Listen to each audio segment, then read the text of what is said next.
A cold November rain falls continuously over a muddy outdoor field near Nancy, where 500 exhausted soldiers sit on wooden crates. On a makeshift stage constructed from ammunition boxes, 22-year-old Betty Davis stands before a silver microphone, her voice trembling against the freezing wind. She clutches a lace-trimmed white silk handkerchief in her left hand, her fingers stiff and red from the bitter cold. Mid-verse, her voice catches in her throat. She stops singing. The freezing rain coats her face, mixed with tears, as exhaustion and exposure finally break her composure.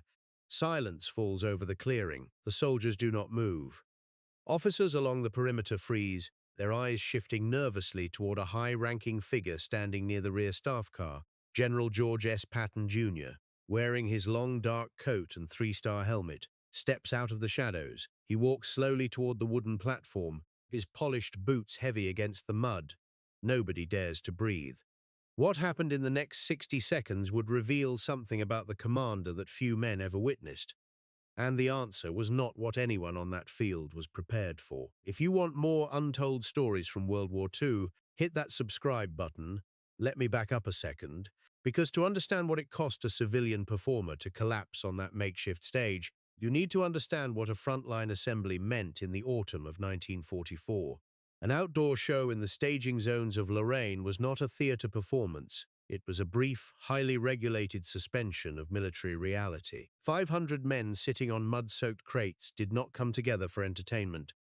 They came because their officers needed them to sit in one place for 60 minutes without thinking about artillery schedules, trench foot, or the next crossing of the Moselle River. The unwritten rules of those frontline bases were absolute. A military audience operated on strict hierarchy even during a civilian routine. Privates sat up front in the freezing muck. Non-commissioned officers watched the edges. Commissioned staff stood along the perimeter near running vehicles. And when a three-star general arrived at the edge of a field, every eye in the formation calculated the distance between command authority and basic survival. Soldiers knew that a general on the perimeter meant an inspection of morale, a check on discipline, or a prelude to a massive push. Speaking out of turn, stepping out of formation, or breaking the scripted flow of an assembly was simply unthinkable. The invisible calculation made by every captain and major standing in that rain was identical. Do not attract attention, do not let the unit look disorganized, and under no circumstances disrupt the chain of command. By November 1944, the Third Army was locked in a brutal campaign of attrition around Nancy. Fuel was tight. Ammunition was rationed down to the round. Every forward movement was measured in precise logistical costs, where a delay of 2 hours in clearing a road meant 50 trucks idling in the mud, burning hundreds of gallons of scarce gasoline, while men froze in open canvas transports. The military arithmetic was unforgiving. In a war calculated by tonnage, miles advanced, and daily casualty rates, a volunteer singer stopping mid-verse was a minor error in a massive machine, yet in that specific clearing. A quiet breakdown brought the entire operational momentum of 500 soldiers to a complete standstill, and that was the field Betty Davis stopped singing on. Picture the scene: 500 young men, caked in yellow clay and wet wool, sitting shoulder to shoulder on upturned wooden crates under a dark, weeping autumn sky. The sound of running staff car engines idling along the tree line mixes with the steady patter of cold mud dripping off canvas tarps. In the center of that field, elevated on 5 pine ammunition boxes, stands 22-year-old Betty Davis. The silence that follows her broken line is absolute. It is not the silence of a polite audience waiting for a performer to recover her breath. It is the tense, dangerous quiet of a military formation watching a breakdown occur in the physical presence of top command. Along the perimeter, every staff officer, company commander, and non-commissioned officer watches the three-star general step past the bumper of his running vehicle. Corporal Dan Ross, an infantryman with the 80th Division who had spent 3 weeks straight in a freezing foxhole, recorded what he felt in that moment. The men on those crates were not watching the young woman on the stage anymore. They were calculating the immediate operational consequences of a disruption. In a combat command, a disruption meant correction. It meant a commander asserting order over a scene that had drifted out of control. Nobody expected a quiet gesture. Nobody expected the commander to move toward the microphone. Stay with me, because what happened next in that room is the part nobody was expecting.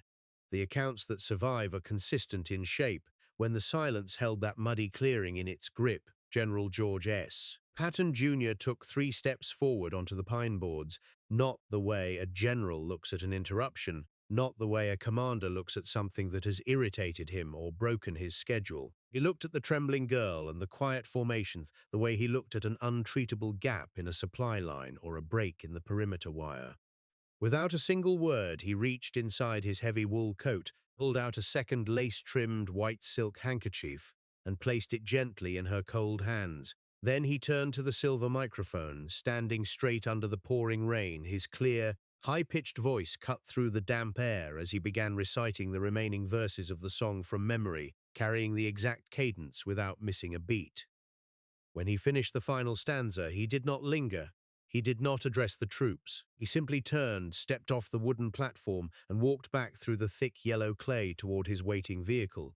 Corporal Dan Ross described that walk back to the running staff car with one word: deliberate. See, what most folks don't realize is that Patton was a man obsessed with the mechanics of human endurance. To the casual observer, a 3-star general finishing a popular ballad for a weeping performer looks like an unexpected display of sentimentality. But in the cold arithmetic of military morale, it was something entirely different. Patton understood that 500 men standing in the rain were not just watching a civilian singer break down. They were watching their own exhaustion reflected back at them. If that girl on the stage failed, if her breakdown was met with harshness or official embarrassment, the invisible thread holding those soldiers together in the mud would snap. By stepping up to that microphone, Patton performed a vital piece of battlefield maintenance. He absorbed the failure, converted it into continuity, and gave those 500 men a reason to hold their ranks. The calculation was precise. A commander does not let a line break, whether that line is held by an infantry battalion on the Moselle River or a lone 22-year-old volunteer standing on 5 ammunition crates in the freezing rain. Betty Davis was born and raised on a quiet, tree-lined street in Canton, Ohio.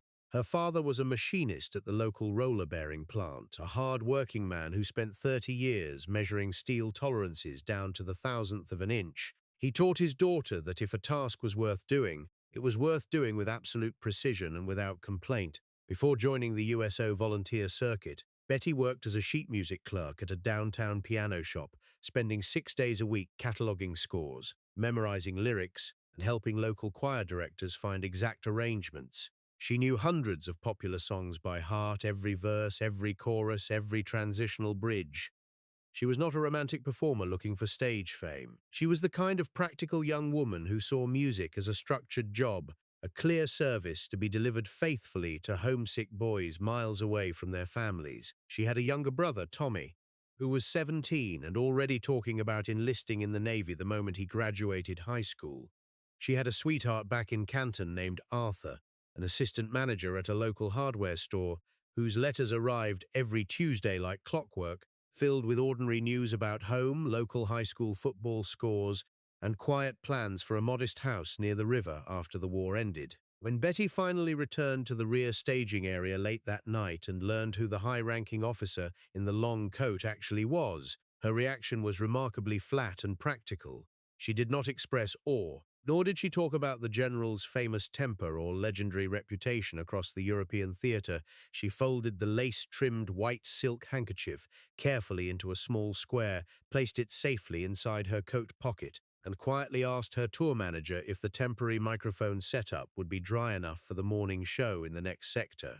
Corporal Dan Ross survived the war. He returned home to Ohio in the spring of 1946, took a job with the State Highway Department, and raised 3 children in a small suburb outside Columbus. Decades later, when local newspapers interviewed him about his combat service during the Lorraine campaign, he rarely spoke about artillery barrages or tactical troop movements. He always spoke about those 60 seconds in the freezing mud near Nancy. He recalled how the sudden, unexpected dignity of that moment stayed with 500 shivering soldiers long after they crossed the Rhine River, serving as a quiet reminder of what they were actually fighting to protect. Was Patton right to finish the song for a weeping singer on that makeshift stage? Some would say no, arguing that a 3-star army commander stepping to a microphone to recite lyrics undermines military hierarchy, blurs the line between command authority and civilian entertainment. and risks turning an operational briefing field into an informal spectacle. Others would say exactly the opposite. They would argue that true leadership requires recognizing when the human breaking point has been reached, and that by quietly preserving the dignity of that stage, Patton protected the fragile morale of 500 combat soldiers who were right on the edge of breaking themselves. Let us know in the comments below. And if you want more untold stories from World War II, make sure you subscribe.